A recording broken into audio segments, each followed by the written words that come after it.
Yes, if you want to drop in the chat how you're feeling, kind of what the last 2 weeks have been for you, or anything from the breakout session, we love hearing from you guys.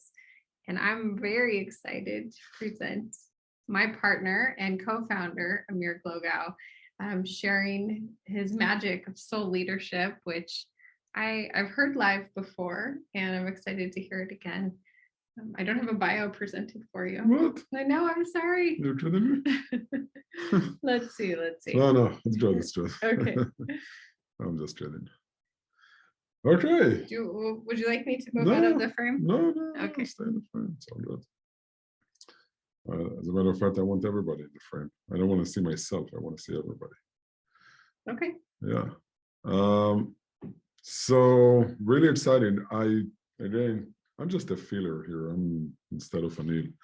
I typically do this presentation in a business context, right? So I've turned around 12 businesses from about bankruptcy or in bankruptcy into prosperity. I've done many M&As and mergers and acquisitions and whatever in the corporate world. But today I want to take a different spin, and I want to talk about a different turnaround I'm still making in my life. So I believe we all have been in different phases in life and in different challenges, and I have been in a lot of personal stress and hurt people and challenged with situations and affected a lot of things around me that really created a lot of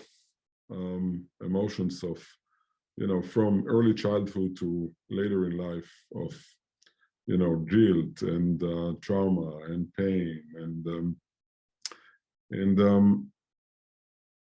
and I chose to change that. I chose to change that story. And this is the turnaround of my life. And I want to tell you the story of how I do that in business, and maybe it can be applied in the personal life too. So I've had many friends over the years suggested that I develop a method, like I share how do I turn businesses around. And I really went down, multiple rabbit holes before I created what I call soul leadership. And it's essentially, so every business that I got into that was distressed, and myself included, if I can consider that, a unit, was misaligned. And the misalignment is of three different things. One is the intentions, the choices, and actions. And when those are misaligned, then we get an outcome that is a little out of harmony and balance. And I want to ask everybody to drop in the chat for a second. What is your intention and purpose for being here right now? Why are you guys here?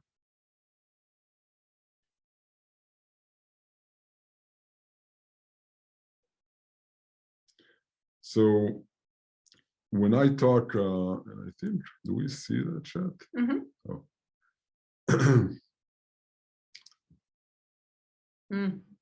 That's really awesome. Good. Yeah, that's awesome. So soul community, to be more aligned with myself, reconnect, community. That's awesome. So I believe that the strongest gravitational power that works on us is not actually the earth gravity, is however we want to feel. So I believe that if we want to feel loved, we will feel loved. And if we want to feel nurtured, we will feel nurtured. And we will manifest however we intend to feel. So when I talk about intentions, I actually talk about emotional intentions. Developing an awareness to how do I want to feel. And it's very subtle, but when you talk to people in the worldly, not necessarily in the godly community, what's your intentions? Well, I want to buy a house. I want to buy a car. I want to live on the beach. I want to be married. I want to have a job. I want to make so much money. But really what we want is what we believe to be the emotion that comes out of that. Even being on a spiritual journey, we believe in the back of our mind that if we will be on a spiritual journey, we will feel a certain way. So what do we believe? What is it that drives us to go and explore? One of two things: either something we don't like how we feel right now, what Abraham Hicks calls resistance, or what do we want to feel? I want to feel in harmony and ease. And so I chose for myself that I want to feel a sense of belonging. I want to feel creative. I want to feel in my power. I want to feel valuable. I want to be in service and have meaning and leave a legacy. That's how I wanted to feel. And once I chose that, it changed something within me, deep. And it's not something that happens every second. It's like, instantly. It happens over time. So I'll get back to that, but that's the first layer, emotional intention. The second layer is choices. And choices is really the lens through which we see life.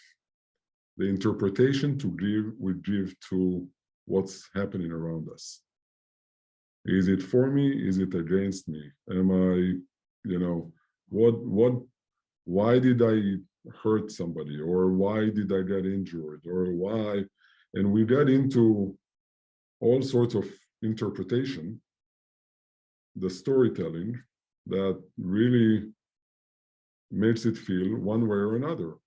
And if you don't mind, I know we only have 21 minutes. I did not practice timing myself for 21 minutes, but I do want to share a very quick video with you that I really love. I'm sure that many of you have seen, but I want to share it in this context.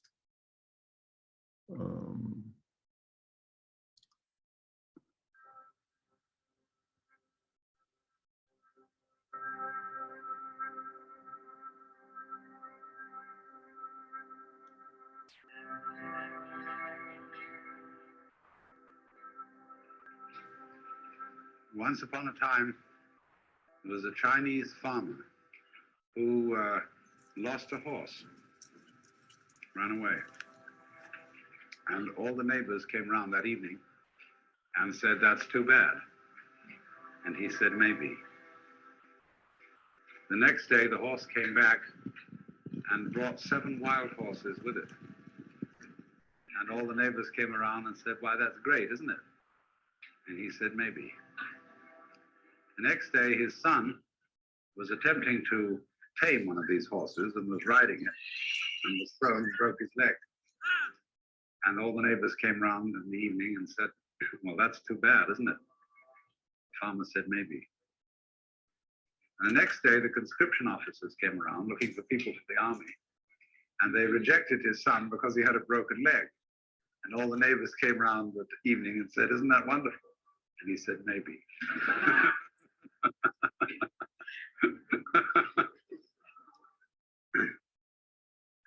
The whole process of nature is an integrated process of immense complexity. And it is really impossible to tell whether anything that happens in it is good or bad, because you never know what will be the consequences of the misfortune, or you never know what will be the consequences of good fortune.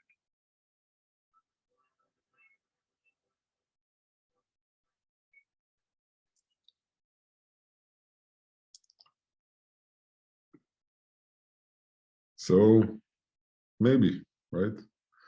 So and it was great to see Paten. He can sit with us. Why is he? Well, what is it?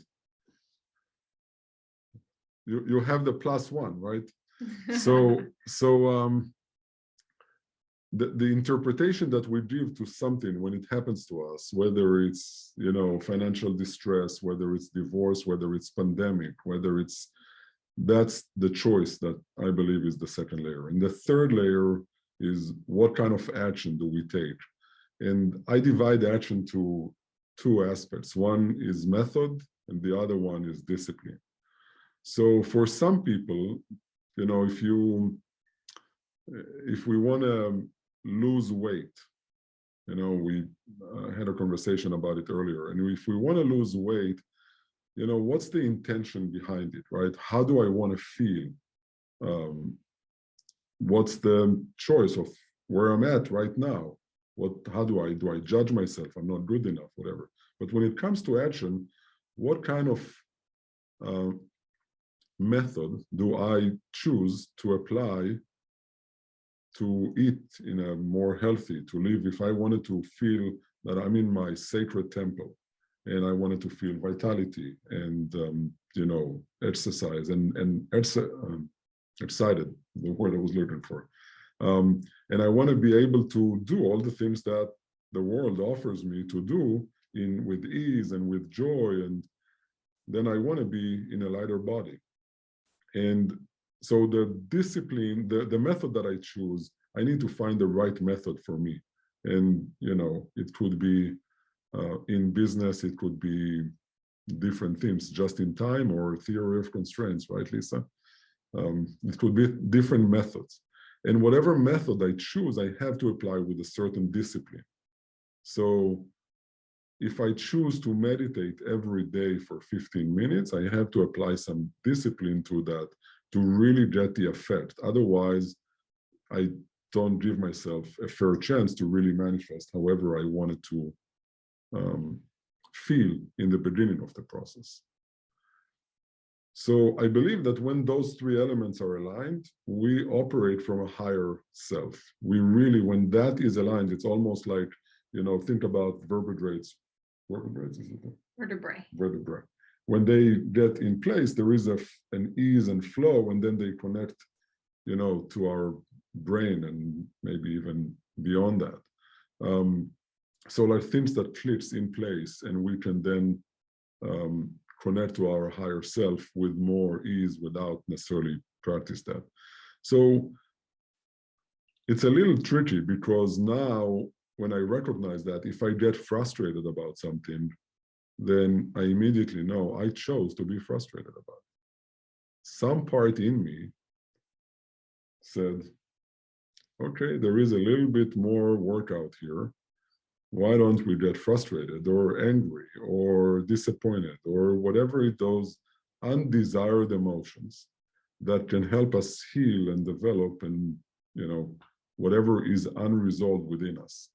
So trying to think, I think that's it. I mean, I can talk a little more and I can give some more examples, but and I would love to open it if anybody wants to ask questions.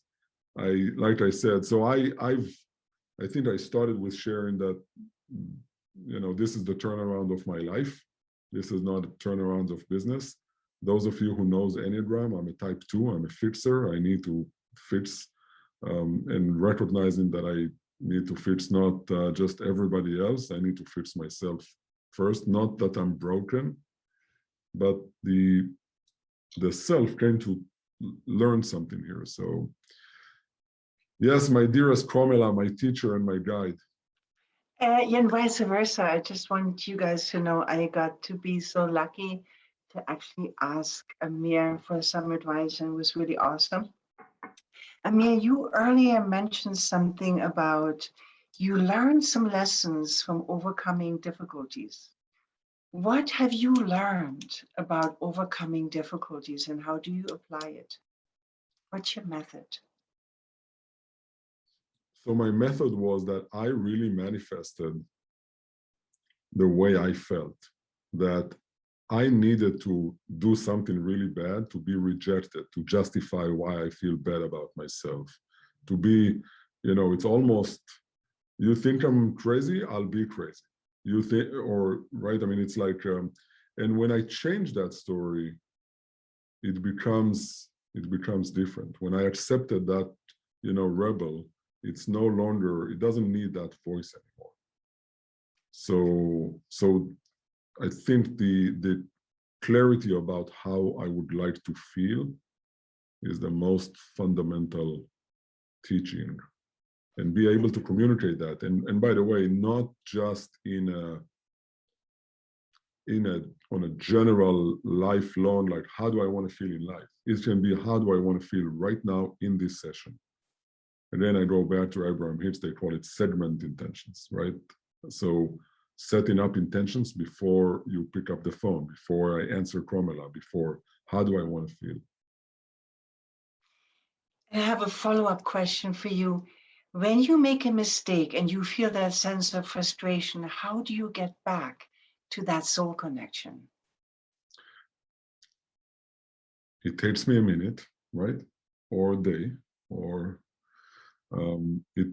sometimes it's a process. So even when the journey is really from understanding it to feeling it, right? To the longest journey in our life, as we all know, is from our head to our heart. So I can be, angry, frustrated, whatever, and I know that, I did not take care of my own needs. I did not create my space. I did not, whatever it is. And I was not really setting up my emotional intentions and taking responsibility for that with myself first and foremost. So I think it's awareness and intention. That's it goes back to me. Does that answer your question, Kromela? Thank you. Thank you. Yeah, thank you. Anybody else? Yes, Rebecca. I absolutely love what you said. And I love the 3 steps. It is such a great reminder because I facilitated an event that I do on a regular basis, but this event was at a new location, and I was very excited about the land and the grounds and where we were going to hold this event at. But something just wasn't feeling right for me. And it was a successful event, but at the end of the event, I just still wasn't feeling like there was that connection for me, even though there was something else pulling me. But I walked away and I said, I don't think I can do it here again. And then I hear from the woman who I was working, whose land it was. And after I hung up the phone with her, it was very clear now, hearing what your steps are, it's clear that emotionally, I didn't care for the way I felt in the interaction. It wasn't like a divine connection. It wasn't something that made me feel good. So that's such a really great reminder that it's an emotional intention. What's the intention emotionally that you want to have? And that's so good. I didn't actually think of it that way. So thank you. Thank you. I heard in your story a subtle other story, which has to do with rejection. Like there is something, not right for you or for that. And for me, as a child, I experienced a lot of rejection. And I think I provided others in my life sense of rejection. And I think it's those type of nuances, and say, hey, I wanted to manifest some rejection here because there is a part in me that I'm still not owning and accepting. And you're probably absolutely right. Yeah. Thank you. The woman, wants me back, but it's not there is There's no alignment. Yeah. It's out of alignment. So thank you. Yeah. Thank you, Rebecca. One last question? Yeah. Anybody else? No? Awesome. So I know I didn't start you with a bio, but I feel like I must say, you know, as your partner, and that we wouldn't be here without your vision and mission, and you're an incredible leader for us here at Guidely and driving us forward. And feel very lucky to be sitting next to you. Thank you. And with all of you. Thank you. I feel very lucky and blessed and in this safe container with all of you and with you. And it's incredible. So thank you so much for being here today. Feel free to drop any comments here or questions or reach out later. Much love to you all, and we'll see you. Who do we have tomorrow? Oh, who do we have tomorrow? We were a little thrown off with the thank you. Oh goodness, I'm losing it. The quick switch in I just looked too. The quick switch in scheduling, and it's got me a little discombobulated. Join us tomorrow again for we're back to our 21-day sessions as we continue week 3 of Going Within. Oh, tomorrow we have Creating Tension and Discomfort as a spiritual practice with Dina Tibbs. Oh, She is a creative guide and artist. I think we're going to have some fun tomorrow. She gave me a little sneak peek. So become open and excited. so awesome. Thank you all for joining today, and we'll see you tomorrow. Bye. Bye. Well, Thank- unmute. Oh, Yeah. yes, Namaste. Thank you. Namaste. Thank you, Larry. Thank you, everybody. Thank you. Thank you. That was good. Thank you. Thank you. You.